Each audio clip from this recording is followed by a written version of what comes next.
እግዚአብሔር ምሕረትና ቸርነቱን አብዝቶ ለዚህ ስላበቃን ክብር ለእግዚአብሔር ይሁን። እስቲ ለእግዚአብሔር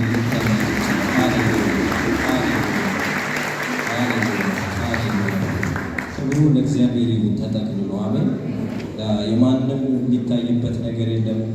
ሁሉ ከእርሱ፣ ሁሉ በእርሱ፣ ሁሉ ለእርሱ ነው እና ይህንን ትምህርት ስንጀምር አንድ ነገር ሁሉ ይላቸዋል ሙዚቀኞችን ሳስተምር መንፈስ ቅዱስ ሁሉም ያስተምራቸዋል ተብሎ እንደተጻፈ ሁሉም ውስጥ ሙዚቃ አለበት፣ ሁሉም ውስጥ ጊታር አለበት፣ ኪቦርድ አለበት።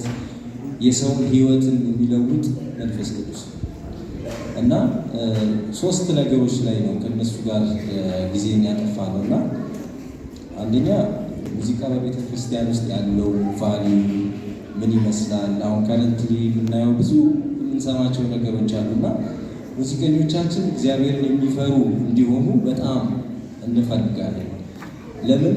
እግዚአብሔር በሙዚቃ ውስጥ የሰወረው ትልቅ ሚስጥር አለና ይህንን ሚስጥር የሚያውቁና ዋጋው የገባቸው ሙዚቀኞች እግዚአብሔርን የሚፈሩ ለቤተ ክርስቲያን ጥቅም የሚሆኑ ሙዚቀኞች እንዲፈሩ የሁል ጊዜ ጸሎቴ ምኞቴ ነው እና እግዚአብሔር ሌላው ደግሞ የካራክተር ቢውልዲንግ ላይ ባህሪያቸው ላይ መሰራት ስላለበት እነሱን ነገሮች ላይ አጥፍተናል።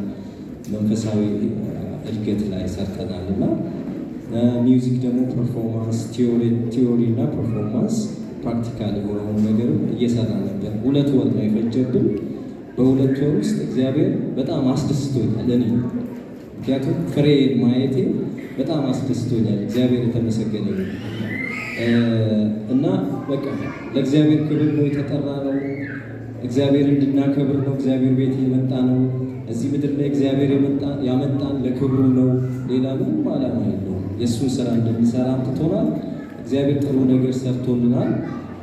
የተወሰነ 1-2 ልጆች ከስፒሪቹዋል አንግል እና ከሚውዚክ ፐርፎርማንስ ወይም ቴዎሬቲካል አንጻር ምን እንደተማሩ በዚህ ትምህርት በዚህ 2 ወር ውስጥ ትንሽ ፕሬዘንት ያደረጉልንና ከዛን የሰሯትን ነገር የተለማመዷት ነገር አለ ያሳዩናል። የ2 ወር ሳይሆኑ የ2 ዓመት ይመስላሉ። እሱን እናንተ በኋላ ትፈርዳላችሁ። እግዚአብሔር ይመስገን። አሁን ሳሚ ወደዚህ ናና የተማሩትን ከመንፈሳዊ አንግል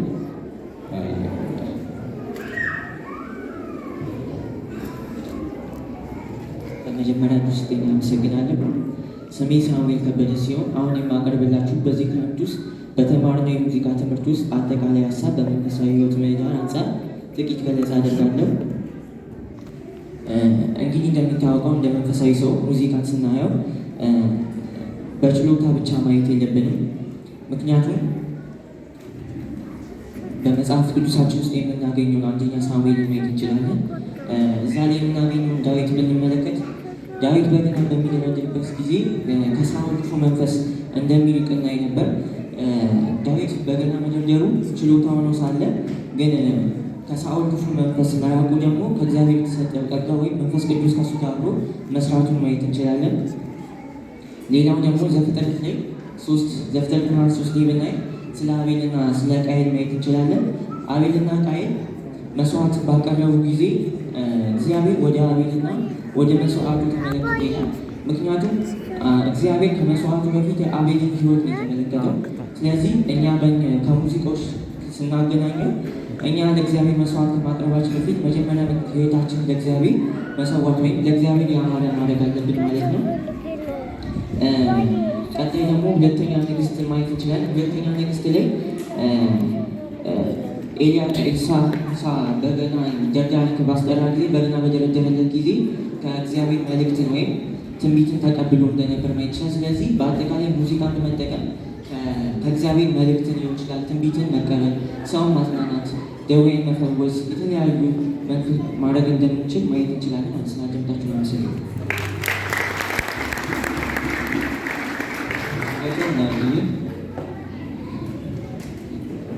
በመጀመሪያ ስሜ ናርዶስ ይባላል። አሁን ማቀርብላችሁ ስለ ሙዚቃ በቲዮሪ መልኩ ነው ማለት ነው። ሙዚቃ ማለት መጀመሪያ በስርዓት የተሰደሩ ድምፆች ስብስብ ማለት ነው። አንድ ሙዚቃ ለመባል 3 ነገሮች ያስፈልጉታል። እነሱ ሪትም፣ ሃርመኒ እና ሜሎዲ ነው ማለት ነው። ሪትም ማለት እንድንቀሳቀስ የሚያደርገን የራሱ የሆነ ፍጥነት ያለው የሙዚቃን 90% የሚይዝ ነው ማለት ነው። ሜሎዲ ደግሞ የፒቾች ወይም የቃናዎች ስብስብ ነው። ሃርመኒ ደግሞ የድምፆቹ ሂደት ማለት ነው። ሌላው ሪትም ታይፕ ከፍጥነታቸው አንጻር እንከፋፍላቸዋለን። እነሱ ዲስኮ፣ ዋልዝ፣ ሬጌ፣ ቺክቺካ ብለን በብዙ ልንከፍላቸው እንችላለን ማለት ነው። ሌሎቹ ሙዚቃ ለመጻፍ የሚረዱ ኖቶች ናቸው ማለት ነው። እነሱም ሆል ኖት፣ ሃፍ ኖት፣ ኳርተር ኖት እና ኤዝ ኖት ከዛም በኋላ ደግሞ 16 ኖት ናቸው ማለት ነው። እነዚህ የተከፋፈሉት በሚይዙት የድምፅ አንጻር ነው። ሆል ኖት 4 ድምፅ ሲኖረው፣ ሃፍ ኖት ደግሞ 2 ድምፅ አለው። ኳርተር ኖት 1/4ኛ ድምፅ፣ ኤዝ ኖት ደግሞ 1/8ኛ፣ 16 ኖት ደግሞ 1/16ኛ ድምፅ ይይዛል ማለት ነው። ሌላው ሙዚቃን ስንጽፍ የምንጠቀምባቸው ነገሮች ናቸው። እነሱ ባር ድምፆችን በምንጽፍበት ጊዜ የምንከፋፍልበት መሳሪያ ነው። ከዛም በአንድ ባር ውስጥ ማክሲመም 4 ድምፅ ነው የሚኖረው ማለት ነው። ደብል ባር ደግሞ መዝጊያ ነው። ሙዚቃውን ጽፈን ከጨረስን በኋላ የምንዘጋበት ነው ማለት ነው። ሌላው ቴምፖ ነው። ቴምፖ ደግሞ የሙዚቃን ፍጥነት መለኪያ ነው ማለት ነው። ከዛም በኋላ ደግሞ ቢፒኤም አለ። ቢፒኤም ደግሞ በደቂቃ ውስጥ ምን ያህል ምት መታ የሚለውን የሚያሳይ ነው ማለት ነው። ከተማርናቸው ውስጥ አሁን ብዙ አይነት የሙዚቃ አጻጻፍ ስልቶችን ተምረናል። እነሱ ዶትድ ኖት፣ ታይድ ኖት፣ ሬስት ኖት ብዙ ነገሮችን ተምረናል። እነዚህን የምንጠቀምባቸው ዶትድ ኖት ስል ኖቶች ከኖቱ ላይ የኖቱን ግማሽ በመጨመር የምንሄድበት ነው። ታይድ ኖት ደግሞ 2 የተለያዩ ኖቶችን አያይዘን በአንድ ድምፅ የምንለው ነው ማለት ነው። ሬስት ኖት ደግሞ በኖቶች መካከል እረፍት የሚደረግበት ነው ማለት ነው። ሌላው ስታፍ ነው። ስታፍ የሚጠቅመው ዜማ እንድንጽፍ የሚረዳን ነው። አንድ ስታፍ 5 መስመር አለው ማለት ነው። ስታፍ ላይ ዜማ ስንጽፍ ድምፁ ከ3ኛው መስመር በላይ ከመጣ ኖቶቹን እንገለብጣቸዋለን ማለት ነው። ሌላው ክሌፍ ነው። 2 አይነት ክሌፍ አለ። ጂ ክሌፍ ወይም ትሬብል ክሌፍ፣ ኤፍ ክሌፍ ወይም ቤዝ ክሌፍ ይባላል ማለት ነው። ኤፍ ክሌፍን ለወፍራም ድምፆች ስንጠቀመው፣ ጂ ክሌፍን ደግሞ ለቀጭን ድምፅ እንጠቀመዋለን ማለት ነው። ሌላው ኢንተርቫል ነው። ኢንተርቫል በድምፆች መካከል ያለው ርቀት ማለት ነው። ሌላው ስኬል ነው። ስኬል ማለት አስካላ ከሚል የላቲን ወርድ የመጣ ሲሆን መሰላል ማለት ነው። ሌላው ኖቶች በተርታ ሲደረደሩ ስኬል ይባላሉ ማለት ነው። ክሮማቲክ ስኬል ደግሞ ከሆነ ኪ ጀምረን ራሱን በግማሽ እየጨመረን ራሱን እስኪደግም ድረስ መሄድ ማለት ነው። ከሜሎዲ ከሪትም እና ከሃርመኒ ሌላ ሙዚቃ ለመባል ፒች ወይም ቃና፣ ኢንቴንሲቲ ወይም የድምፅ ኃይል፣ ዲዩሬሽን ወይም የድምፅ ቆይታ፣ ቢት ወይም ምት፣ ቴምፖ የመሳሰሉት ብዙ ነገሮች ያስፈልጉታል ማለት ነው። የመጨረሻው የሆነው ኮርድ ነው። ኮርድ 2 ወይም ከ2 በላይ ድምፆችን በአንድ ጊዜ በመያዝ ወይም በማሰማት የምናደርገው ነው ማለት ነው። ብዙ አይነት የኮርድ አይነቶች አሉ። ከእነሱ ውስጥ ግን ሲ ሜጀር 7 ኮርድ፣ ዲ ሜጀር 7 ኮርድ እና ቢ ሃፍ ዲሚኒሽ 7 ኮርድ ናቸው ማለት ነው። አመሰግናለሁ። የተማረችውን ሁሉ ነው የዘረዘረችው። የተማረችው እያላሰብኩ ግን እግዚአብሔር ይመስገን ምን ያህል ዋጋ ሰጥተው እንደተማሩ ነው ቢያሳየኝና እስቲ አጨብጭቡላቸው። እግዚአብሔር የተባረከ ይሁን። ከቴክኒካል ባሻገር መንፈሳዊ ሕይወታቸው በጣም እግዚአብሔርን የሚፈሩ ልጆች ናቸው።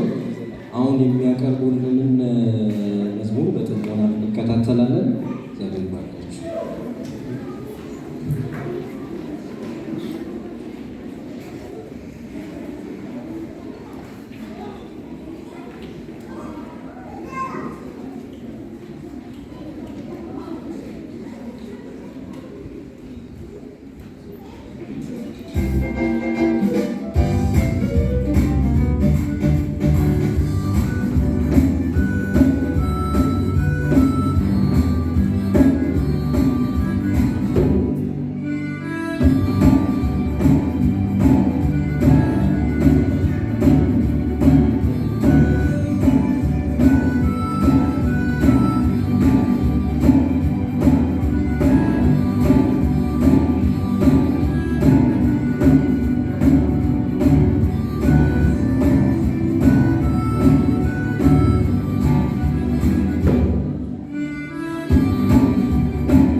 ጭብጨባና